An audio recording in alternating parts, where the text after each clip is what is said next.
هاتنی بەلێشاوی زیارەتکارانی ئێرانە بۆ کەربەلا و نەجەف و ئەو ناوچانەی بەلای شیعەکانەوە پیرۆزە. ئێرانیەکان بەلێشاو لە سنوورەکانی عێراقەوە دەپەڕنەوە و بەرەو کەربەلا و نەجەف بەڕێ دەکەون. ئێرە کە زیارەتکارێکی زۆری لێوە دێتە عێراق مەرجی منزەریەی پارێزگای دیالەیە.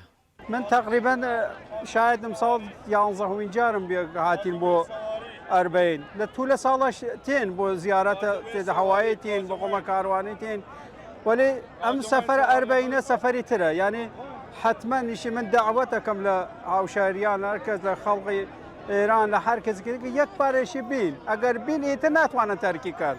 نا ئێمە خێزانێتین ئێمە هەر ساڵ خێزانێتین لە تەک مناڵەوە بۆ شک و خێزانمان گشتێن کە شن ئێلام بکەین کە مامۆستا من خانەوادگی فەدای ئەم ڕێگە ئەسی واقعاً نایژم سەفەری سەخت نییە ولی ئەم سەختیگەی شیرینە واقعاً دعوەتەکەم زۆر استپاس دەکەین لە خەڵقی عێراق واقعاً بزرگواریەکەن واقعاً ئەمانە خدمەتکەن ئەمانە شتکان ئێمەش تەشەکر لێیانەکەین.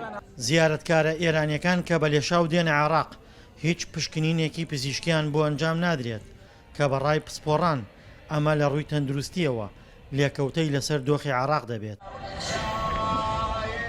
زیارەتکاران تەنها بیریان لای گەیشتنە بە کەربەلا و شوێنە پیرۆزەکان و تێکەڵەن لە ژن و پیا و گەنج و پیر.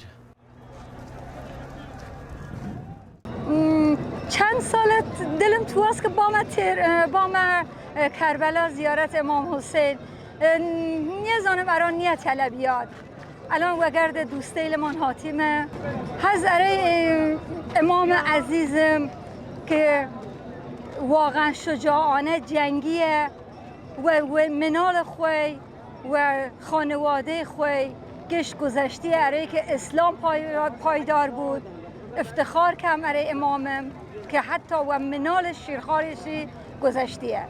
بەڕای پسپۆڕانی ئابووری هاتنی ئەو هەموو زیارەتکارە ئێرانیە لە ڕووی ئابووریەوە سوودی بۆ عێراق دەبێت بەڵام بە دوور نازانرێت یەکێک لە لێکەوتەکانی هاتنی بەلێشاویان گرفتی ئاسایشی بێت بەو پێی ناتوانرێت لێکۆڵینەوە لەگەڵ ئەو هەموو زیارەتکارەدا بکرێت.